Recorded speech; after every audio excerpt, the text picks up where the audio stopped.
Fala galera, sejam muito bem-vindos ao Texto 21. E esse vídeo vai ser bem curtinho, assim eu espero.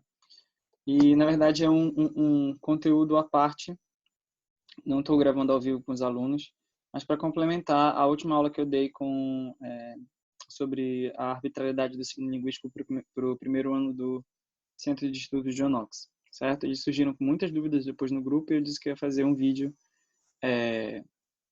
comentando essas dúvidas, né? Então, eu queria dizer que, na verdade, é a primeira vez que uma turma se aprofunda tanto em questionamentos, né, envolvendo esse conteúdo.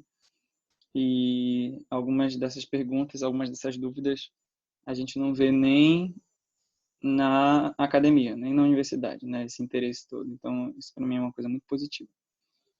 E aí, no meio das dúvidas deles, na última aula, eles surgiram, inclusive, com um termo muito interessante que eles chamaram de significante universal, ou seja, uma cadeia sonora que tivesse o mesmo conceito em todos os idiomas do mundo. Eu disse que, até onde isso me consta, isso não existe, né?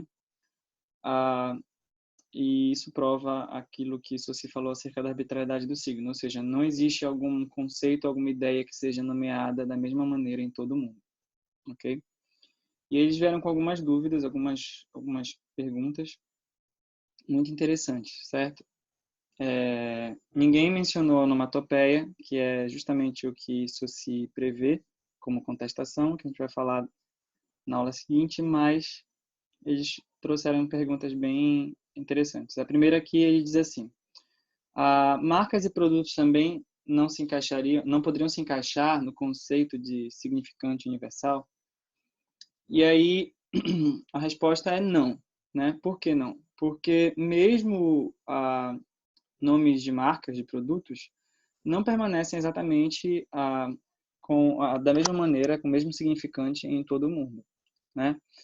Claro que no Ocidente você tem, dependendo da situação, uma padronização maior e até o fato de que a gente tenha recebido muita influência do inglês nessa parte tecnológica, a gente também tem muitas palavras, né, que se assemelham, mas não são exatamente a mesma. Uma vez que a palavra é incorporada na língua, ela vai seguindo as leis fonéticas daquele idioma e acaba mudando, né? Então, mesmo idiomas em que a pronúncia fica muito parecida, né? Vamos pensar aqui, por exemplo, na marca do McDonald's, certo? Aqui a gente fala McDonald's, McDonald's. É assim que a gente fala, certo?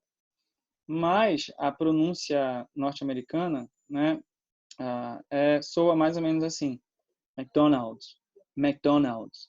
Percebe como não é exatamente a mesma coisa? E se a gente for para o chinês, certo? Que também nomeia a mesma marca, vamos dizer assim, a mesma empresa, lá eles vão falar o significante para a mesma coisa que para a gente, né, McDonald's, para eles é algo que soa mais ou menos assim: Mai Dao Lao. Claro que eu não sei falar chinês e talvez eu esteja, né, com uma pronúncia muito ruim, mas é algo semelhante a isso, né? Mai Dao Lao. Se você não tem junto com esse termo o símbolo, né, a logo do McDonald's, você não vai associar, né? É um significante bem diferente, certo? E aí, a segunda pergunta aqui foi... aí deram como exemplo, eu dei como exemplo o McDonald's, né? Mas para essa pergunta deram como exemplo Coca-Cola. Também Coca-Cola, por mais que seja bem famosa no mundo inteiro, muda, né? Então, por exemplo, novamente os chineses, ninguém quer falar muito de chinês, né, ultimamente, mas...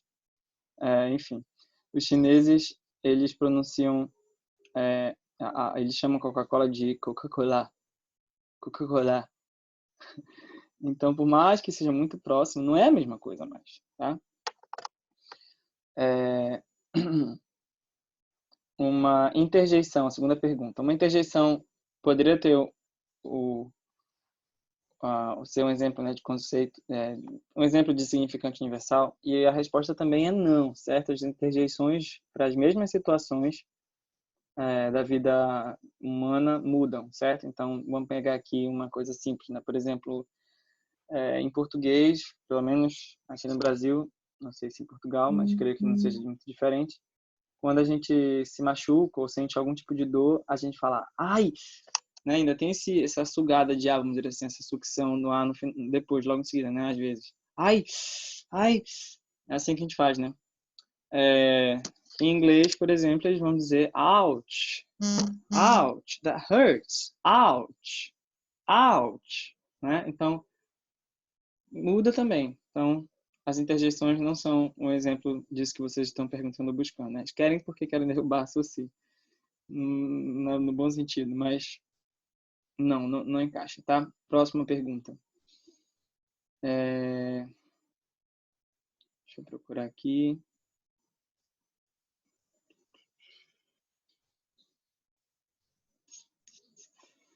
Ok.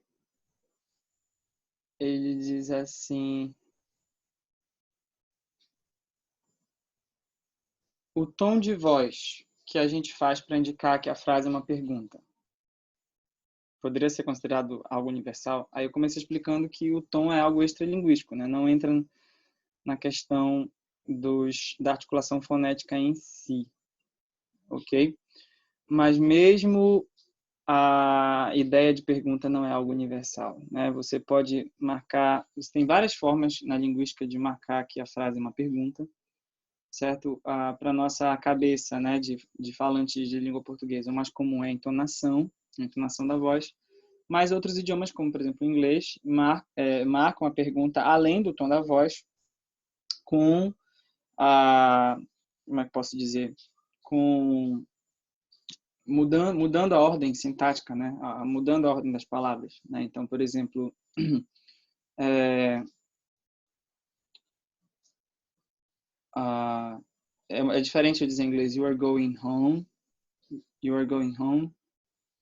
e are you going home, né? You are, faz diferença. Existe também a possibilidade de você fazer isso por meio lexical, ou seja, você ter palavras que são específicas para a pergunta. E aí eu dei exemplos de línguas, algumas línguas, inclusive uma língua indígena, aqui no norte do Brasil, em que não há tom de pergunta, certo? É interessante ver essas pessoas falando português ou tentando falar português, porque não existe o tom de pergunta no idioma deles. Então, eles informam para o ouvinte que o que eles estão fazendo é uma pergunta quando eles colocam essa palavrinha, essa marquinha, essa desinência no final da frase, e aí a pessoa entende que é uma pergunta, né? O outro entende que é uma pergunta, mas não tem tom de pergunta. Então, é interessante ver eles falando português quando eles dizem, por exemplo, assim, você não vai, né? Não é que eles estão proibindo você de ir para algum lugar, eles estão perguntando, eles estão querendo perguntar, você não vai, certo? Mas como não existe uma diferença tonal, certo? Para pergunta, para afirmativa na língua deles, eles acabam trazendo isso para o português, onde nós temos, né? E aí a diferença é totalmente, num caso assim, pelo tom, né? Você não vai, você não vai, você não vai, você não vai, né? Então, eles não têm essa diferença. Muito interessante essas questões, né, que a gente às vezes pensa que o tom de pergunta é algo universal. Embora esteja presente em muitíssimos idiomas, não está presente em todos, certo? Então, também é algo cultural, então acaba sendo, de certa forma, também arbitrário, certo? Próxima pergunta.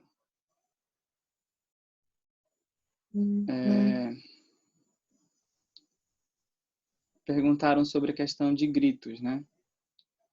Ou choro como algo universal. Aí eu disse que depende. Por quê? Porque há gritos e gritos, né? Ações que nós produzimos que não são linguísticos, vamos dizer assim, não envolvem signos linguísticos, são extralinguísticos, mas que são signos de alguma forma porque significam coisas, certo? Esses sons, nesse caso, esses barulhos, ou esses sinais sonoros feitos pelo próprio aparato fonador, né? O aparelho fonador, se eles forem, por exemplo, um sinal de um perigo numa aldeia, por exemplo, né? Um chamamento, né? Ei, por exemplo. Então, depende muito. Aí entraria como arbitrários, porque são questões culturais. Mas, por exemplo, um grito de dor, um choro, né? Por causa de uma tristeza, você observa que é algo universal. Ou seja, como é que os cientistas trabalham, né, na questão de estabelecer se algo é cultural ou biológico, certo?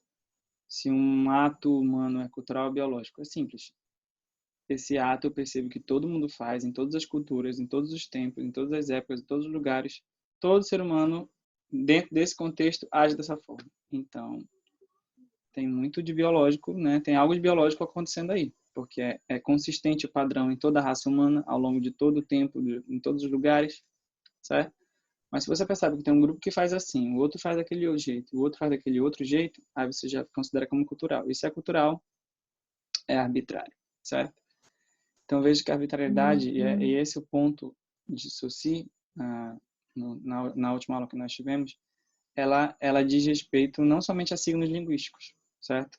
Agora, e é isso que ele explica. Quando o signo é linguístico, a arbitrariedade se faz ainda mais notória do que quando o signo é de outras naturezas, né, como vocês mencionaram aí, tá ok?